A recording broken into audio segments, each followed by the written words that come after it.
Ketika Titanic tenggelam ke dasar Atlantik yang dingin, sebuah kisah selamat yang tak terduga terungkap.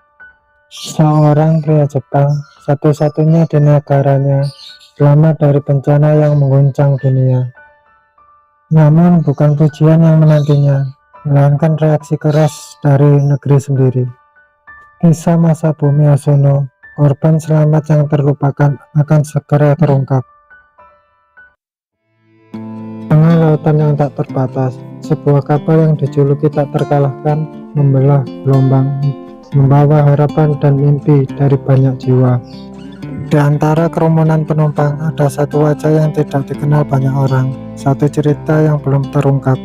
Masabumi Hosono, satu-satunya penumpang Jepang di atas kapal ini.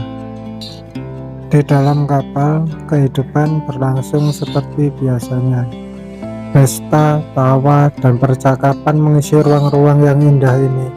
Namun, di balik kemegahan bersembunyi kisah-kisah yang belum terungkap. Masabumi seorang pegawai negeri yang terhormat, sedang dalam perjalanan pulang setelah studi banding di Inggris.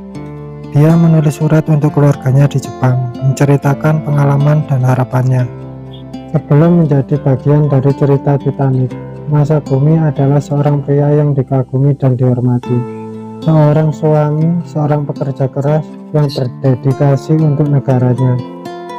Saat kapal terus berlayar, Masabumi tidak tahu bahwa perjalanan ini akan mengubah hidupnya selamanya. Dan kita sebagai penonton akan menyaksikan perubahan itu melalui matanya. Titanic telah mencapai Jepang, membawa bersamanya gelombang kejutan dan duka. Namun, ada satu cerita yang menimbulkan kontroversi lebih dari yang lain. Masabumi Hosono, pria yang selamat dari tenggelamnya Titanic, sekarang menghadapi tantangan yang tak terduga di tanah airnya sendiri. Di Jepang, kelangsungan hidupnya tidak dilihat sebagai keberuntungan, tetapi sebagai aib. Stigma budaya yang mendalam tentang kehormatan dan pengorbanan membuatnya terisolasi. Pertanyaan-pertanyaan yang menggantung di udara. Bagaimana dia bisa selamat? Apakah dia melarikan diri dari nasib yang seharusnya dia terima? Masabumi merenung dalam kesendirian. Setiap kata dari surat kabar itu seperti luka yang menganga. Dia bertanya-tanya, apakah dia benar-benar harus merasa bersalah atas keinginan untuk hidup? Di tengah keheningan malam, Masabumi berdiri sendirian, berjuang dengan beban yang tidak terlihat. Stigma kelangsungan hidupnya menjadi bayangan yang mengikuti setiap langkahnya. Malam itu, langit tanpa bulan menyaksikan sebuah tragedi yang akan mengguncang dunia. Titanic tak terkalahkan menghadapi takdirnya. Masabumi terlempar dari kedamaian mimpi ke dalam mimpi buruk yang nyata, segera menyadari bahwa sesuatu yang mengerikan telah terjadi. Tidak, kepanikan merembak. Penumpang dan awak kapal berjuang melawan waktu dan takdir, mencoba menyelamatkan sebanyak mungkin nyawa. Bumi dihadapkan pada pilihan yang mustahil, berjuang dengan konsep kehormatan dan pengorbanan yang telah diajarkan kepadanya sejak kecil. Dalam keputusasaan, dia memilih kehidupan. Sekoci perlahan menjauh dari Titanic, meninggalkan jeritan dan suara metal yang retak di belakangnya. Masabumi sekarang menjadi saksi dari salah satu bencana terbesar dalam sejarah. Menghadapi realitas baru, tragedi ini akan mengingatkannya selamanya, membentuk setiap momen yang akan datang.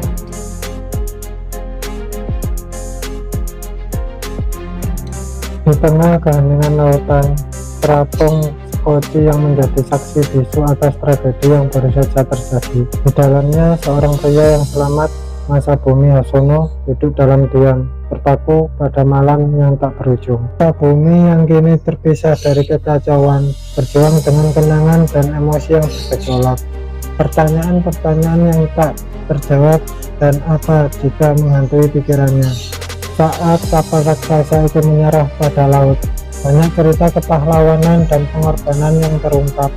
Masabumi meskipun selamat membawa beban cerita-cerita tersebut dalam hatinya. Dalam kegelapan, Masabumi menemukan kekuatan untuk menjadi pilar bagi mereka yang selamat. Dia berbagi kehangatan dan harapan meskipun dalam hatinya dia merasa hampa.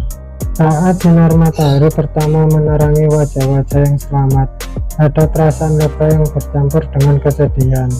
Masa bumi bersama yang lain diselamatkan, namun dia tahu bahwa hidupnya tidak akan pernah sama lagi. Masa bumi sekarang berdiri di ambang dunia yang telah berubah, merenungkan apa yang telah hilang dan apa yang masih harus dia lakukan. Dia tahu bahwa perjuangan untuk menerima dan memahami tragedi ini baru saja dimulai.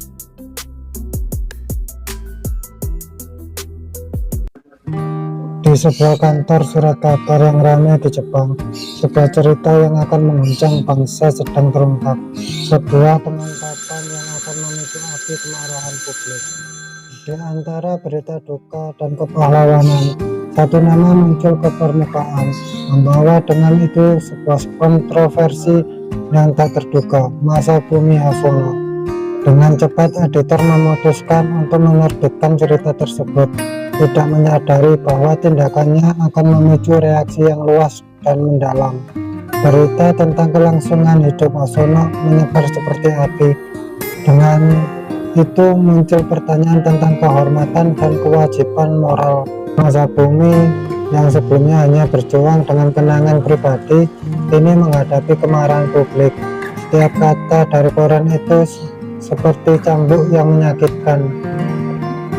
Kemarahan publik mencapai puncaknya dengan demonstrasi dan protes yang terjadi di depan rumah Hasono. Dia menjadi simbol dari pertempuran antara keberuntungan dan moralitas. Dalam kesendirian, Masa Bumi merenungkan ironi keadaannya, selamat dari laut tetapi tenggelam dalam gelombang kemarahan dan kesalahpahaman. Setelah pengungkapan tentang kelangsungan hidupnya, Masa Bumi terjebak dalam kegelapan batin. Dia merenung tentang arti dari hidup yang telah dia selamatkan. Dalam keheningan, Masa Bumi bertanya pada dirinya sendiri, apakah hidupku memiliki arti? Apakah aku seharusnya mati bersama yang lain? Pers Jepang mendebatkan nasibnya. Beberapa menghormatinya sebagai pahlawan yang selamat, sementara yang lain mengancamnya sebagai pengkhianat.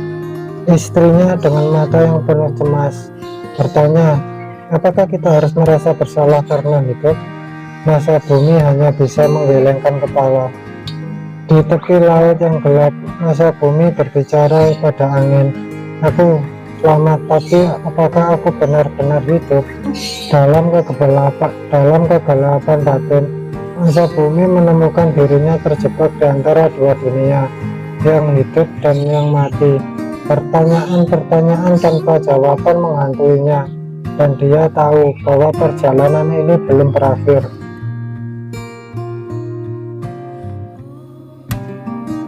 Di tengah kekacauan emosional dan isolasi sosial, sebuah pertemuan tak terduga terjadi, memberikan sinar harapan dalam kegelapan.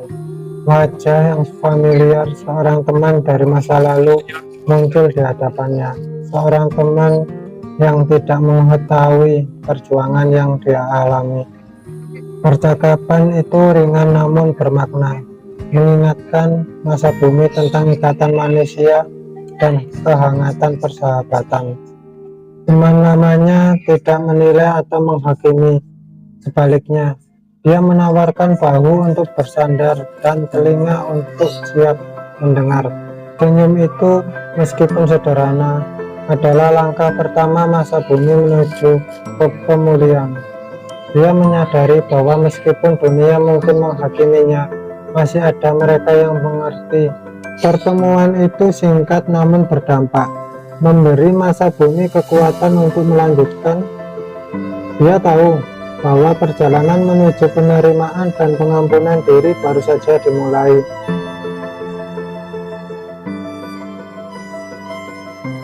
Di tengah kegembiraan anak-anak, Masa Bumi menunggu dengan hati yang berdebar. Dia tahu bahwa saat ini adalah momen yang akan membentuk masa depan.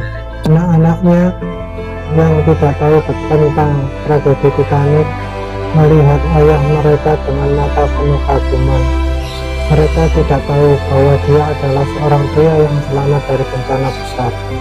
Dalam bahasa yang sederhana, Masa Bumi menceritakan tentang perjalanan hidupnya, tentang malam yang gelap dan keputusan yang dia buat. Masa Bumi ingin mereka mengerti bahwa hidup bukan hanya tentang bertahan, tetapi juga tentang memahami nilai-nilai yang lebih dalam.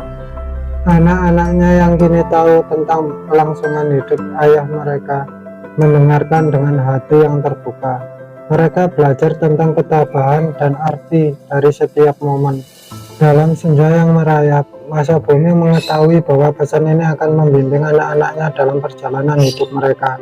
Dan dia berharap suatu hari nanti mereka juga akan menemukan arti dari kelangsungan hidup mereka sendiri.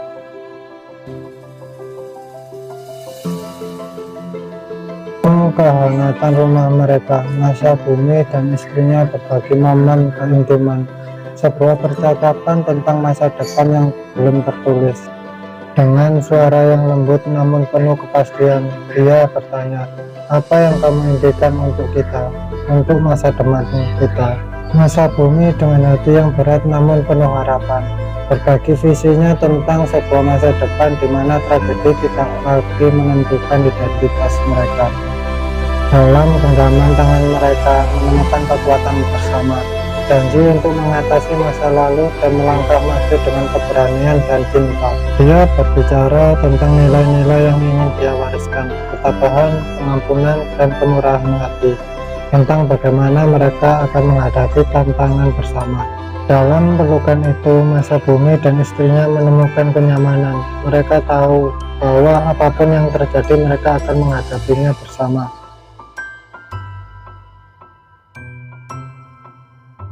Waktu berlalu dan dunia terus berubah, namun kisah Masa Bumi Arjuna tetap menjadi bagian dari tapestri sejarah, mengajarkan kita tentang kompleksitas kehidupan dan keberanian. Meskipun dia selamat, Masa Bumi menghadapi reaksi buruk yang meninggalkan bekas dalam hidupnya. Dia berjuang untuk diterima, untuk menemukan tempatnya dalam masyarakat yang tidak mengerti. Dalam halaman-halaman sejarah, Masa Bumi diingat tidak hanya sebagai korban selamat, tetapi sebagai simbol dari perjuangan manusia melawan prasangka dan ketidakadilan. Melalui cobaan dan kesulitan, Masa Bumi menemukan kekuatan dalam keluarganya. Dia meninggalkan warisan tentang pentingnya kehidupan, pengampunan, dan harapan untuk masa depan. Generasi baru tumbuh dengan pemahaman yang lebih dalam tentang tragedi Titanic. Kisah Masa Bumi menjadi pelajaran tentang nilai-nilai kemanusiaan dan keberanian moral. Dalam kata-katanya yang bijaksana, Masa Bumi mengajarkan bahwa kita semua memiliki kekuatan untuk mengatasi prasangka dan membangun dunia yang lebih adil dan penuh kasih sayang. Kisah-kisah tak terungkap menanti untuk dijelajahi. Di antara rak-rak buku ada petualangan, misteri, dan keberanian yang menanti untuk ditemukan. Dari kisah-kisah tentang kapal karam hingga perjalanan individu yang mengubah dunia, setiap halaman mengandung keajaiban dan inspirasi. Dalam setiap kisah ada pelajaran, dalam setiap perjalanan ada keberanian. Mari kita terus menjelajahi, belajar, dan berbagi. Mari kita bersama-sama menggali lebih dalam, menonton video lain, membaca buku, dan membagikan pemikiran kita di komentar. Kisah-kisah menunggu untuk ditemukan. Mari kita terus menjelajahi dan memperkaya pengetahuan kita bersama-sama.